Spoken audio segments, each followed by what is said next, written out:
posto isto, passo a palavra para a Sra. Professora Raquel Brízida para começar a sua intervenção inicial.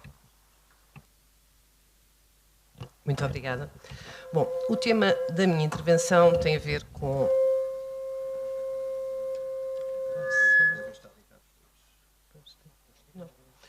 Tem a ver com o impacto da inteligência artificial no Estado de Direito Democrático, nos direitos fundamentais e, em especial, na justiça. E eu começaria por perguntar se existe hoje em dia a percepção certa de qual é o impacto que a inteligência artificial tem no Estado de Direito Democrático. Será que nós podemos dizer e afirmar que atualmente nós vivemos num Estado de Direito democrático digital?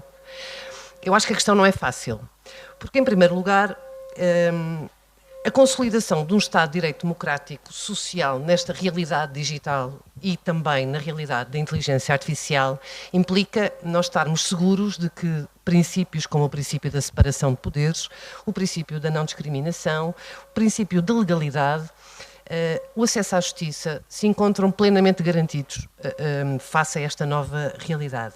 Sob pena, obviamente, de nós consolidarmos um Estado de Direito digital que não é um Estado de Direito, mas sim um Estado baseado em algoritmos.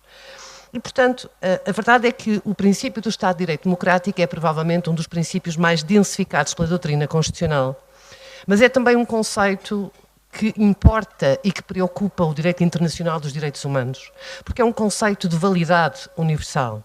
E se nós olharmos, por exemplo, para a Comissão de Veneza, se pensarmos na forma como a IA está a ser utilizada hoje, ou que potencialmente poderá vir a ser usada, se calhar aquela checklist não é propriamente cumprida. E, portanto, e desde logo, e há um relatório muito recente, foi publicado na semana passada, sobre a utilização da IA pelos Estados e pelos governos, que eu acho que é um relatório riquíssimo. A questão é o recurso que nós sabemos que vai acontecer, e que já aconteceu e que já está a acontecer em vários países, pela administração pública à inteligência artificial, é um recurso que não pode deixar de ser enquadrado pelo princípio da legalidade. O que significa que a IA não pode ser usada pela administração pública sem uma base legal clara, sem a definição de limites e sem a possibilidade de garantir um efetivo escrutínio e uma efetiva auditoria dos impactos que ela tem. Ou seja, basicamente, esta ideia do Estado de Direito Democrático digital e esta lógica do princípio da legalidade no Estado de Direito Democrático tem a ver com o facto de nós temos de garantir que nenhum operador, seja público ou privado, pode operar, pode adotar decisões que tenham impacto nos direitos fundamentais e que tenham impacto em valores constitucionalmente protegidos, sem uma base legal clara e sem esses mecanismos efetivos de auditoria e de responsabilização, mesmo que, digamos, sejam usados através de IA e através de algoritmos. Este relatório da OCDE é extremamente importante porque, embora fique claro que as pessoas tenham consciência de que a IA ela também é um meio de concretização de direitos fundamentais, nós não podemos ver só a IA como uma forma de oposição. A IA é uma forma de garantir direitos fundamentais. Isto é extremamente importante. E está muito aquém daquilo que é o seu potencial. E porquê? Nos termos desse relatório, na prática, quais são os obstáculos que nós aqui encontramos? Falta de regulação clara, por exemplo. E ceticismo também quanto à própria atuação da IA. Neste momento, provavelmente, algumas pessoas têm medo de usar a IA porque têm medo das alucinações, têm medo dos viés. Ou seja, o que é que eu acho que aqui é extremamente importante? Não é a falta de regulação, ou seja, nós não podemos dizer que a IA não pode ser regulada para, digamos, não impedirmos a inovação tecnológica. Esta frase está errada, porque nenhuma inovação tecnológica se pode desenvolver como deve ser se atropelar direitos fundamentais. Isto é uma falsa questão, é um falso dilema, não há aqui dilema nenhum. E, portanto, a questão é, são precisas regras claras, isso sim, precisa o mercado e precisa a administração e precisam os titulares dos direitos fundamentais. Não está, portanto, em causa a necessidade de regulação, mas se notarem... Ok.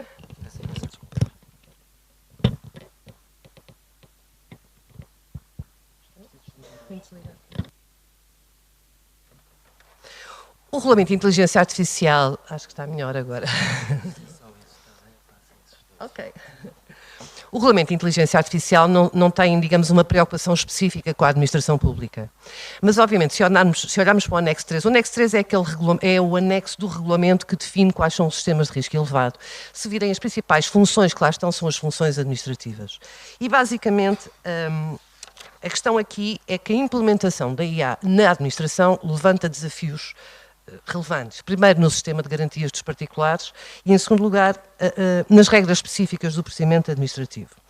Alguns países estão mais à frente, por exemplo, no caso da Alemanha, que eu acho extremamente importante, e já em 2016, a Alemanha existe uma norma segundo a qual um ato administrativo pode ser usado exclusivamente por meios automáticos, desde que permitido por lei e se, naturalmente, se circunscrever aos aspectos vinculados do ato. Ou seja, naturalmente, nós não podemos permitir que seja adotado um ato pela administração pública em que a própria lei considera que existe ali alguma livre margem de decisão administrativa e discricionariedade.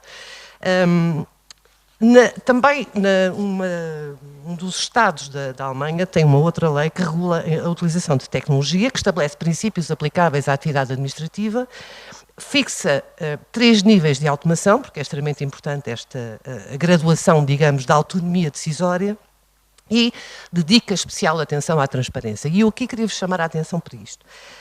E aqui, segundo esta lei, a autoridade deve divulgar o algoritmo das tecnologias, deve descrever num formato e linguagem de fácil compreensão geral o funcionamento básico e a lógica de tomada de decisão do algoritmo. A questão da supervisão humana, portanto, tem que ser uma supervisão humana eficaz, e a possibilidade de revisão humana.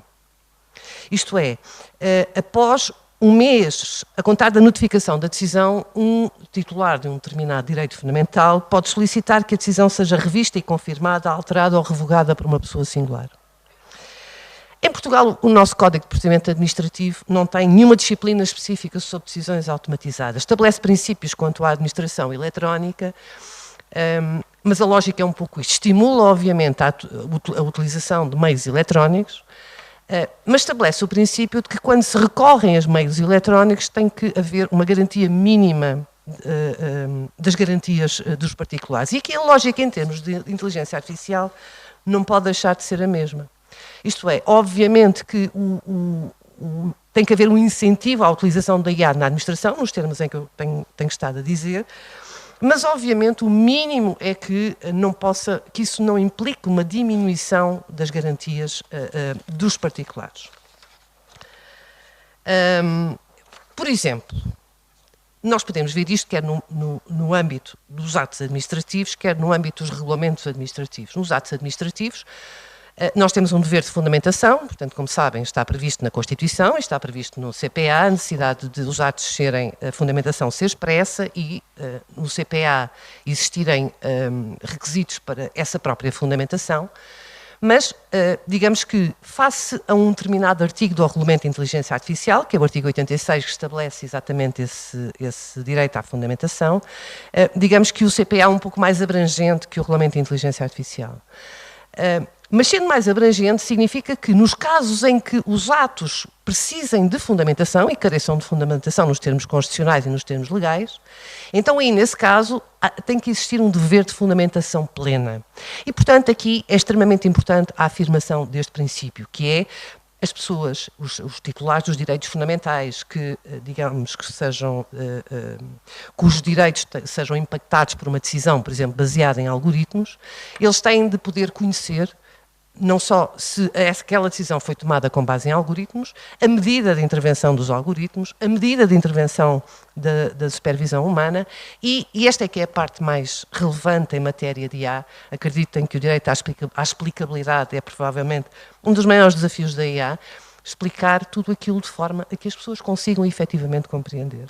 Ou seja, o destinatário tem que perceber quais foram os critérios que determinaram aquela decisão. E nós não estamos a falar de uma realidade que seja daqui a 20 anos.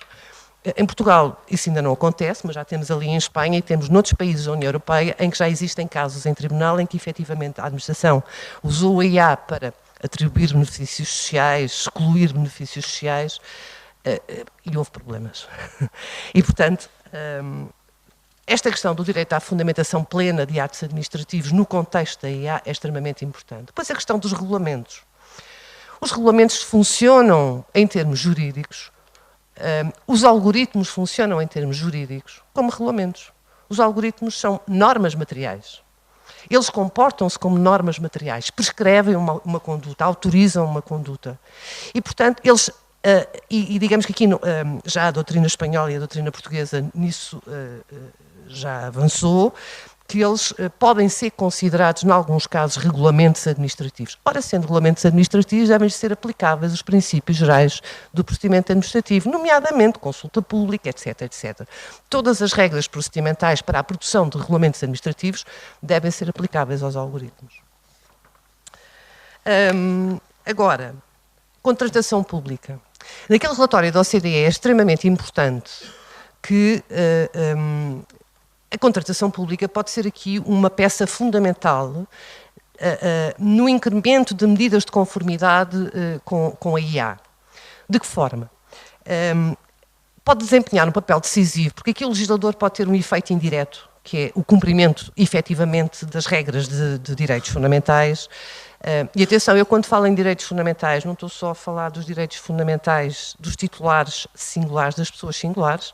As empresas também têm direitos fundamentais, é preciso não esquecer isso, porque há uma tendência para dizer que inovação tecnológica versus direitos fundamentais dos utilizadores, quer dizer, aqui, quando nós falamos em direitos fundamentais, falamos em vários tipos de direitos fundamentais, nomeadamente a possibilidade, a propriedade privada, a liberdade de gestão, liberdade de iniciativa privada, a liberdade de gestão são direitos fundamentais, como sabem, de natureza análoga.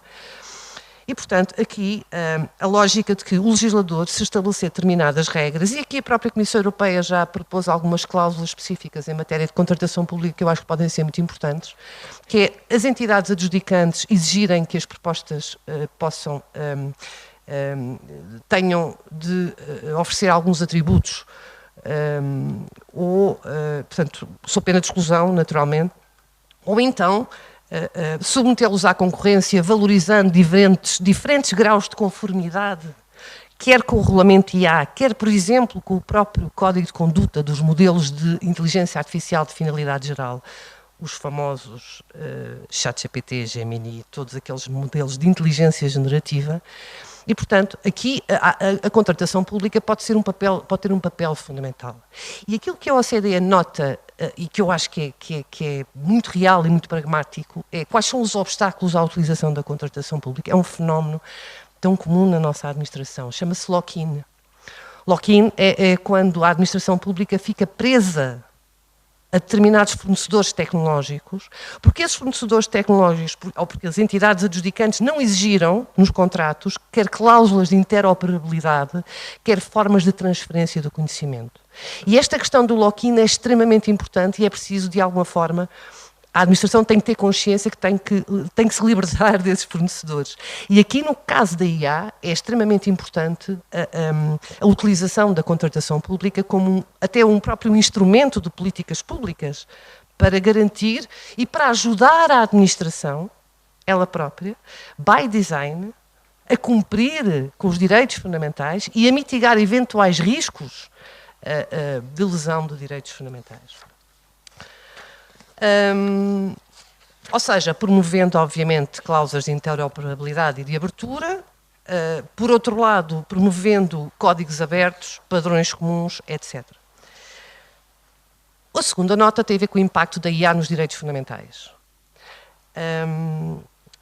Este impacto não só é apenas nos direitos fundamentais, mas também nos próprios processos, digamos, legislativos, seja nacional, sejam europeus.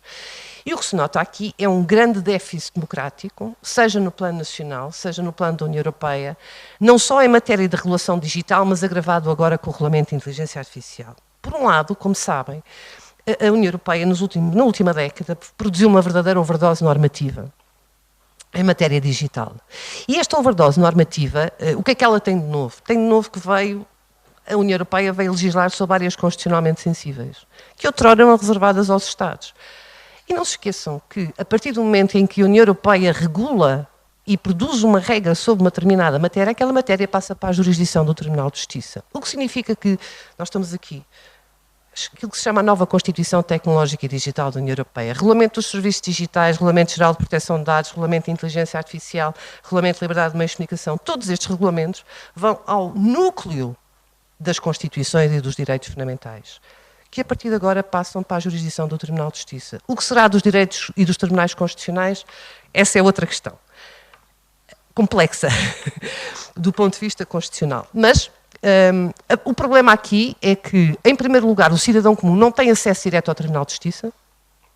Como sabem, através do recurso de anulação é possível, mas de uma forma muito restritiva, que o próprio Tribunal de Justiça interpreta de forma muito restritiva. Por outro lado, se não é que o acesso à justiça constitucional seja mais fácil, não é, mas provavelmente é um pouco mais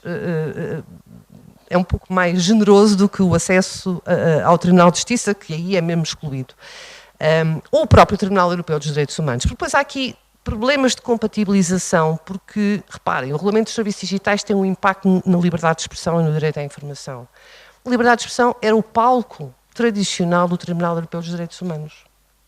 Como é que nós agora vamos, como sabem, a União Europeia não aderiu ao Tribunal Europeu dos Direitos Humanos, como é que vamos compatibilizar estas jurisdições? Não me venham dizer que é através do constitucionalismo multinível ou dos pluralismos constitucionais. Essas teses não dão nenhuma solução para o caso de conflito. Quer dizer, e dizer que o que é preciso é evitar conflito não resolve o conflito, nos casos em que não é possível evitar o conflito. E nestas matérias que nós estamos a falar de direitos fundamentais, também não podemos dizer que os valores são comuns na União Europeia. Podem ser, mas depois na prática há conflitos. Porque a nossa Constituição, por exemplo, a Constituição da Comunicação tem uma densidade que não se compara, que não tem, é inédita no direito comparado, e logo isso vai poder criar muitas situações de eventuais conflitos. E, portanto, por outro lado, estamos obviamente a assistir a uma desnacionalização das intervenções desvantajosas sobre direitos fundamentais e uma perda de intervenção do legislador democrático. E isso está a acontecer não é só ao nível nacional como ao nível europeu. Isto é, o Regulamento de Inteligência Artificial é uma lei-quadro. Pensem no RIA como uma lei-quadro.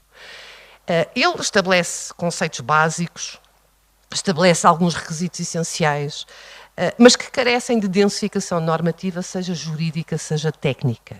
E essa densificação é feita através de normas privadas, que são as normas harmonizadas, cuja conformidade o Regulamento de Inteligência Artificial presume, não é? Orientações técnicas e atos não legislativos, os chamados atos de execução e os atos delegados. Aqui uma diferença muito grande.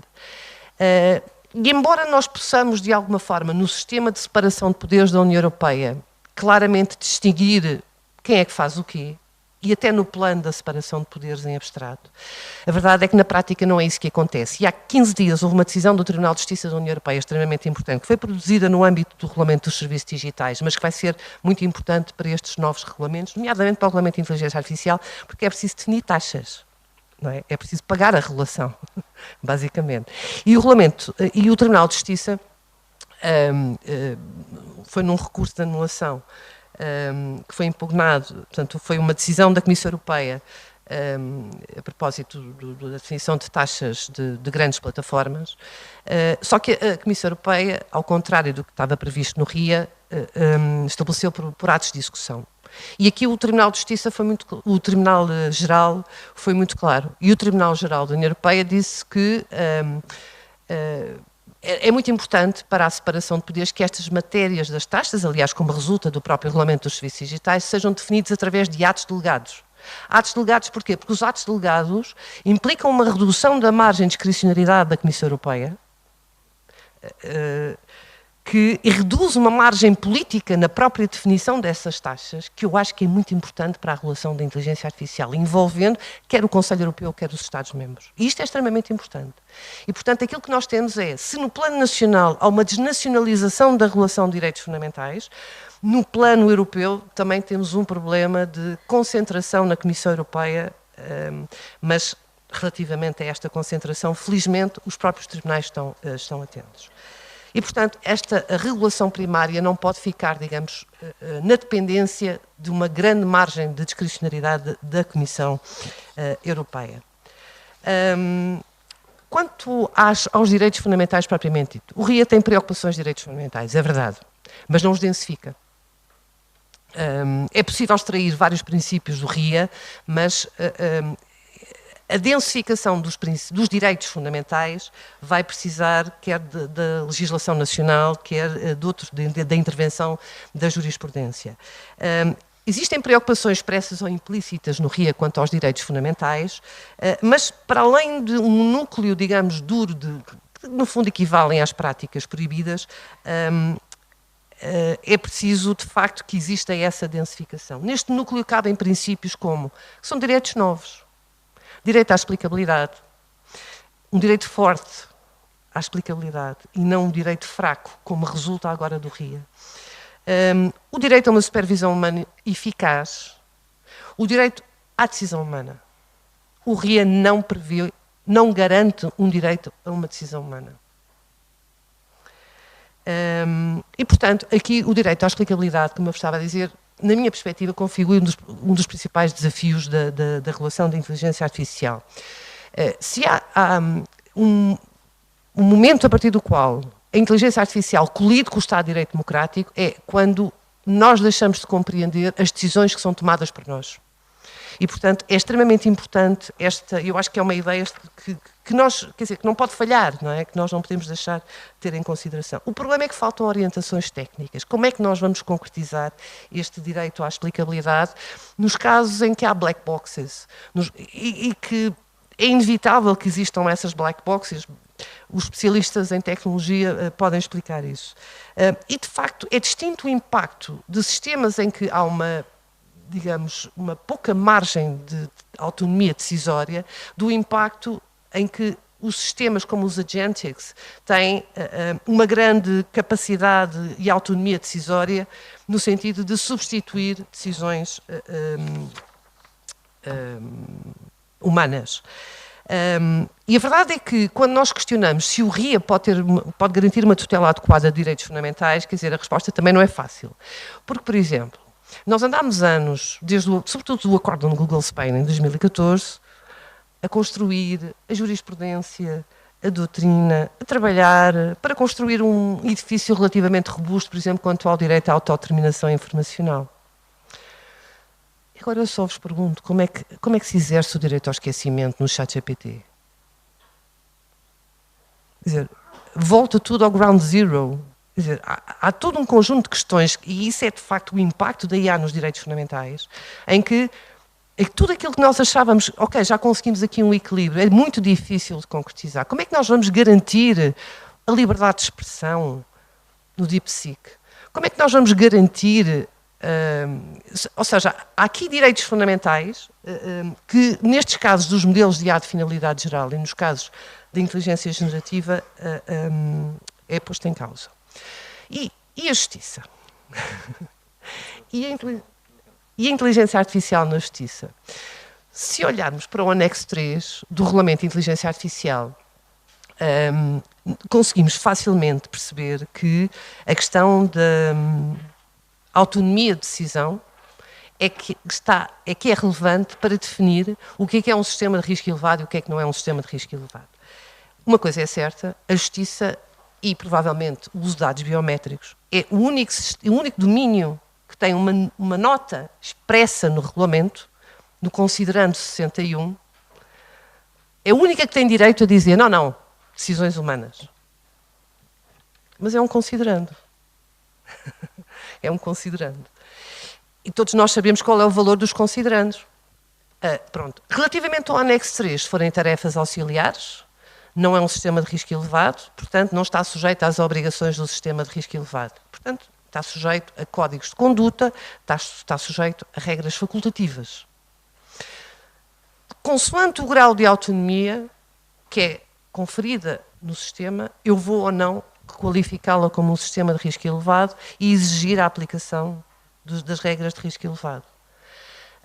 Uma coisa é certa, na aplicação da IA na justiça nós temos de ter em consideração a Constituição, o AI-Act, a Convenção Europeia dos Direitos Humanos, a Convenção Quadro para a Inteligência Artificial, que a União Europeia já aderiu, todos estes são instrumentos vinculativos dos juízes, dos Estados. O caso da Convenção Quadro ainda não. Só se for via União Europeia. Mas tudo isto tem que ser construído. E na aplicação da justiça, aqui o importante é nós não perdermos a noção de que as próprias obrigações do RIA têm de ser interpretadas como uma forma de garantia de direitos fundamentais. Porquê é que certas obrigações de transparência existem no RIA? Para garantir direitos fundamentais à transparência, à explicabilidade. E aí, no fundo, o que está em causa, em última instância, é a Convenção Europeia dos Direitos Humanos, ou seja, o direito a um processo equitativo, o direito de acesso a um tribunal. O conceito de tribunal, será um conceito exclusivamente humano? É só uma pergunta. O direito a um julgamento, o direito a ser julgado por um juiz independente e imparcial.